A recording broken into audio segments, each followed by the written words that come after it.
यहाँ प्रश्न है कि कौन सा शब्द क्रमानुसार चौथे स्थान पर आएगा, यानी कि इन शब्दों को हमको अल्फाबेटिकली या वर्णमाला के क्रमानुसार लिखना है। तो जब भी कभी हमारे सामने वर्णमाला का कोई प्रश्न होता है तो वहां हम सबसे पहले उसके पहले अक्षर को देखते हैं। तो यहाँ हम देख रहे हैं पहला अक्षर है एम, तो यहाँ चारों में ही एम है। अब जब पहला अक्षर हो जाता है उसके बाद हम देखते हैं दूसरा अक्षर, तो दूसरा अक्षर चारों में ही क्या है, ई है। फिर हम देखेंगे तीसरा अक्षर, तो तीसरा अक्षर भी हम देख रहे हैं कि चारों में क्या, आर आर आर आर। तीन अक्षर तक भी हमारा आ गया। तो अब हम देखेंगे चौथा अक्षर। चौथा अक्षर हम देख रहे हैं, यहां पर है आई, यहां पर है एम, यहां पर है आर और यहां पर है आई। तो दो जगह तो अपना आ रहा है आई, यानी कि ये अपना यहां पर देखो आई है और यहां पर भी आई है, यहां पर है अपना आर और यहां पर है अपना एम। तो इसमें जब हम देखेंगे तो आई आई यानी कि शुरू के एक नंबर पर और दो नंबर पर अपने ये आई आएंगे। अब हमको इसमें उलझने की आवश्यकता नहीं है कि पहले पर क्या आएगा और दूसरे पर क्या आएगा, क्योंकि पहले और दूसरे पर ये दोनों आ जाएंगे।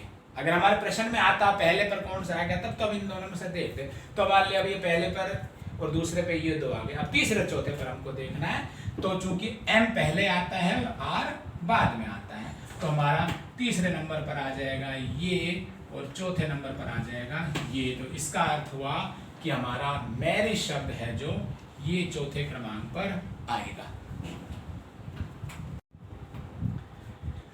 अभी यहां देखिए अपना प्रश्न है, यदि कम्युनिकेशन शब्द में पहले और दूसरे, तीसरे और चौथे, पांचवे और छठे, यानी कि एक एक का जो जोड़ा है दो दो का, उसमें अपन इनको चेंज कर दें आपस में।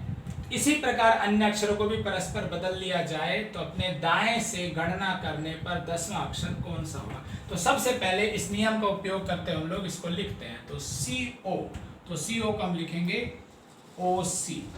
फिर देखिए डबल एम है तो इसको हम लिखेंगे डबल एम। फिर देखिए यू एन है तो इसको हम लिखेंगे एन यू। इसी प्रकार आई सी है तो हम इसको लिखेंगे सी आई। अगला अपना ए टी है तो हम इसको लिखेंगे टी ए। इसी प्रकार आई ओ है तो हम इसको लिखेंगे ओ आई। और ऐसे ही एन एस है तो हम इसको लिखेंगे एस एन।